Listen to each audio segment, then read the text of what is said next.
அனைவருக்கும் அன்பு வணக்கம். மகர ராசிக்காரர்களுக்கு இந்த வருட குரு பயிற்சி பலன் எப்படி இருக்கிறது என்பதை பார்ப்போம்.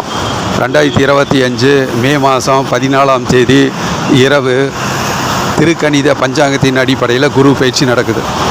இப்போது ரிஷப ராசியிலிருந்து மிதுன ராசிக்கு குரு இடம்பெயர்கிறார்.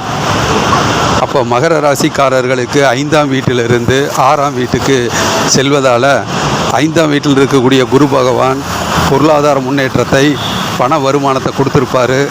மனது மகிழ்ச்சியை நோக்கி சென்றிருக்கும். நினைச்ச காரியங்கள் நடக்கும். இப்போ 6ஆம் வீட்டுக்கு குரு வரும்போது கொஞ்சம் வேலை வாய்ப்பு அதிகரிக்கும். வேலை வாய்ப்பில் புதிய வேலை வாய்ப்பு அமையும். பொருளாதார முன்னேற்றம், உழைப்புக்கு ஏற்ற, தொழிலுக்கேற்ற, அலுவலக பணிகளுக்கேற்ற வருமானம் இருக்கும். சில எதிர்ப்புகள் வரலாம். அந்த எதிர்ப்புகளையெல்லாம் எப்படி முறியடிக்கிறது அப்படிங்கிற ஒரு நல்லதொரு முன்னேற்றத்தில் கண்ணும் கருத்துமாக செயல்பட்டு பல பிரச்சனைகளை எல்லாம் தீர்த்து சரி செய்து வெற்றி வாகை சூடக்கூடிய சூழ்நிலை அமையும். பொருளாதார முன்னேற்றத்துக்காக சிறு சிறு சிக்கல்கள், பிரச்சனைகள், பணப்பிரச்சனைகள் வந்தாலும், கொடுக்கல் வாங்கலில் பிரச்சனை வந்தாலும் அதை எப்படி சாதுரியமாக சரி செய்து கொள்வது என்பதற்குரிய யோசனைகள் மகர ராசிக்காரர்களுக்கு வரும்.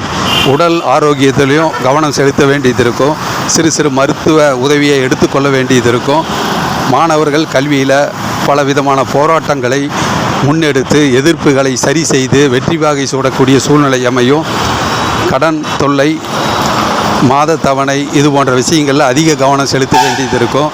அதனுடைய பிரச்சனை உங்களுக்கு சாதகமாகவே வரும். அதே நேரத்தில் 6ஆம் வீட்டில் இருக்கக்கூடிய குரு பகவானுடைய பார்வை 5, 7, 9ஆம் பார்வையாக துலாம் ராசி பார்க்கறதுனால மகர ராசிக்காரர்களுக்கு 10ஆம் வீடு தொழில்ஸ்தானம். தொழிலில் நல்லதொரு முன்னேற்றம் ஏற்படும். புதிய தொழில் தொடங்கிறது, நிறைய ஆர்டர்ஸ் கிடைக்கிறது, வாகனம் வாங்கக்கூடிய அமைப்பு, பயணங்கள், தொழில் ரீதியாக செல்லக்கூடிய சூழ்நிலை அமையும்.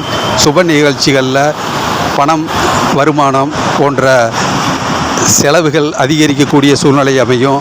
ஆகவே தொழில் சிந்தனை மேலோங்கும். இப்போ குரு பகவானுடைய பார்வை 7ஆம் பார்வையாக தனுசு ராசி பார்க்கறதுனால, விரயஸ்தானத்தை பார்க்கறதுனால சுப விரயங்கள் ஏற்படும். சுப நிகழ்ச்சிகளுக்கு சுப செலவுகள் ஏற்படும்.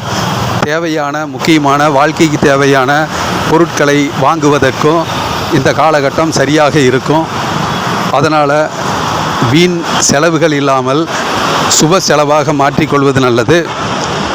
மனதுக்கு பிடித்த, வாழ்க்கைக்கு தேவையான பொருட்களை வாங்குவதற்கு நல்ல செலவுகளை ஏற்படுத்தி கொள்வதும் நல்லது. அதே நேரத்தில் வெளிநாடு சம்பந்தப்பட்ட வேலை வாய்ப்புகள் மகர ராசிக்காரர்களுக்கு அமையும். அந்த வேலை வாய்ப்பிலிருந்து பொருளாதார முன்னேற்றமும் அமையும். பிறகு 9ஆம் பார்வையாக 2ஆம் வீட்டை பார்க்கறதுனால குடும்ப பாங்கான முன்னேற்றங்கள் ஏற்படும். குடும்பத்துக்கு தேவையான நிதி ஆதாரம் கிடைக்கும். குடும்பத்துக்கு தேவையான வசதி வாய்ப்பு, பொருளாதார முன்னேற்றமெல்லாம் ஏற்படும். அதனால் குடும்ப வாழ்க்கை முன்னேறுவதற்கும் பொருளாதார முன்னேற்றம் ஏற்படுவதற்கு நல்ல வாய்ப்புகள் இருக்கிறது. குரு அருள் பெற்று மகர ராசிக்காரர்கள் நல்லதே நடக்க வாழ்த்துக்கள்.